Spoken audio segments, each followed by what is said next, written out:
राजस्थान सरकार के आगामी बजट को लेकर मुख्यमंत्री अशोक गहलोत विभिन्न वर्गों से वार्ता कर रहे हैं।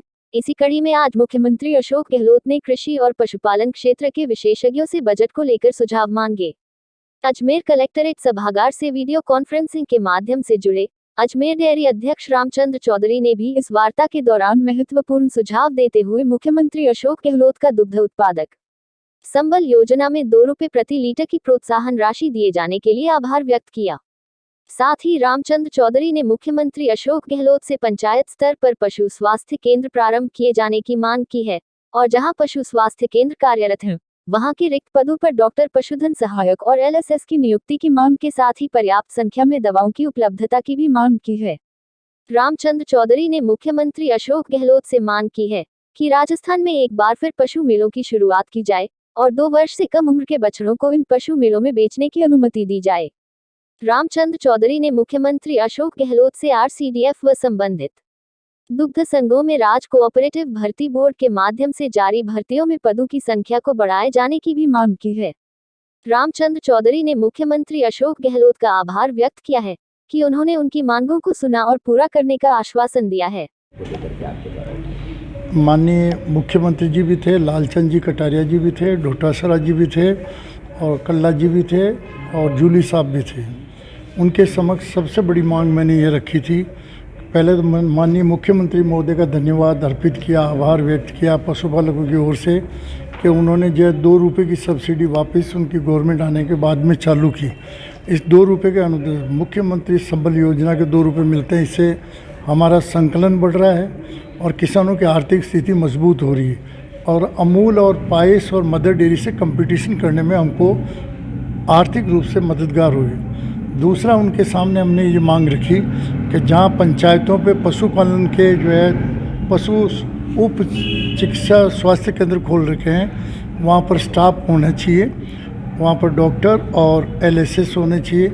नई पंचायतें बनी है, वहाँ पर जो है ये चिकित्सा केंद्र खोलने चाहिए, वहाँ भी स्टाफ देना चाहिए।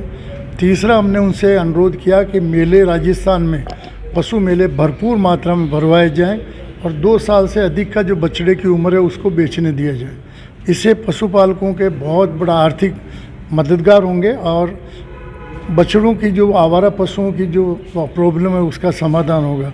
चौथा, माननीय मुख्यमंत्री जी से मैंने अनुरोध किया कि आपके 1985 के बाद में RC dairy federation, milk union जिला संघों में कोई भर्ती नहीं हुई, तो उस समय के जो पद थे उसके केवल 18% ही लोग अभी कार्यरत है, बाकी सब रिटायर हो गए, या तो डेली वेजेज वालों से काम करवा रहे हैं, ठेका श्रमिकों से, या संविदा कर्मी काम कर रहे हैं। और उसके बाद में नए प्लांट जयपुर अभी जो पोस्टें निकाली 503 या समथिंग, वो 10 साल पहले की कैलकुलेशन है। उस समय ना तो जयपुर डेयरी में बड़ा प्लांट बना, ना अजमेर का बड़ा बना, ना भिलवाड़ा का बना, ना केटल फीड प्लांट जो है पाली का बना सोजत का, ना लांबिया का भिलवाड़ा का बना।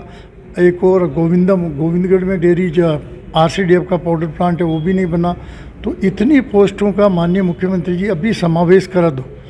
इनमें कितनी पोस्टों की ज़रूरत है, तो इन 503 में उनको भी जोड़ के आप इंटरव्यू प्रक्रिया करिए, जिससे आने वाले 10 साल प्रॉब्लम नहीं रहे।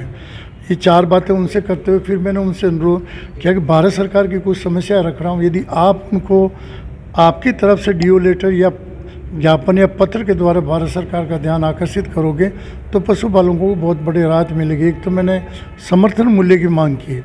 जिस प्रकार कृषि क्षेत्र के हर जिन्स पर कमोडिटी पे समर्थन मूल्य की बात हो रही है, तो दूध के ऊपर भी ये भी एक एग्रीकल्चर प्रोडक्ट है, तो इसके ऊपर समर्थन मूल्य मिलना चाहिए।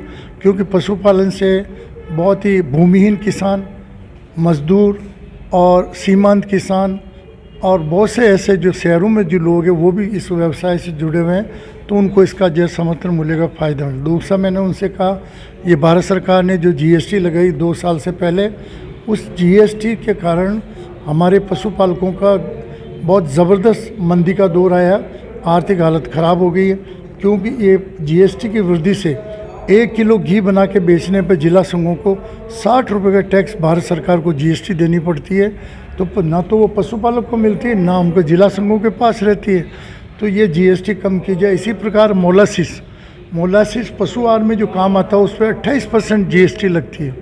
28 लगने से उसमें भी जो है जितना मोलासिस चीनी मिलों से बनता है उसमें से 80% तो शराब बनाने वालों को देते हैं, 20% हम केटल फीड फैक्ट्री पशुपालकों को कोऑपरेटिव सेक्टर में देते हैं। जबकि पशुपालन में मोलासिस से जो अच्छा पशुआहार बनता है उससे दूध का उत्पादन बढ़ता है और हिंदुस्तान दुनिया में जो है आज पहले नंबर में है। यदि ये और सहायता मिले तो और अपनी प्रगति होगी। चौथा, हमने उनसे कहा ये मिड डे मील जो भारत सरकार ने घोषित कर रखा है उसमें बच्चों को दूध दलिया दिया जाए। दूध देने से दूध की खपत बढ़ेगी इस भारतवर्ष में। दूसरा ये होगा कि कुछ बच्चे गरीब असहाय बच्चे आते हैं जो माँ के दूध के बाद में दूध देखते ही नहीं है। स्कूलों में आते हैं, मिड डे मील में उनको दूध मिलता है, तब वो देखते हैं वापस दूध मिला। इसलिए ये कल्याण का कार्यक्रम है, इसको चालू करना चाहिए हमको। इसी प्रकार दूध और दूध के प्रोडक्ट हैं उनको निर्यात करने के लिए गुजरात सरकार ने अमूल को उनके प्रोडक्ट निर्यात करने के 300 करोड़ का उन्होंने अनुदान दिया। ऐसे अपनी सरकार दे या भारत सरकार दे जिससे पूरे देश के प्रोडक्ट जो है निर्यात हो सके। इसी प्रकार जो है अंतिम उनको 2-3 बातें और भी मैंने कई जो ज्ञापन दिया है, आप लोगों के पास भी मैंने कॉपी भेजी है। बहुत सौहार्दपूर्ण वातावरण रहा। माननीय मुख्यमंत्री जी का आभार व्यक्त करता हूँ, उन्होंने मेरे वाली जो है पूरी स्पीच को सुना था और काफ़ी बिंदुओं पे वो अंकित भी कर रहे थे।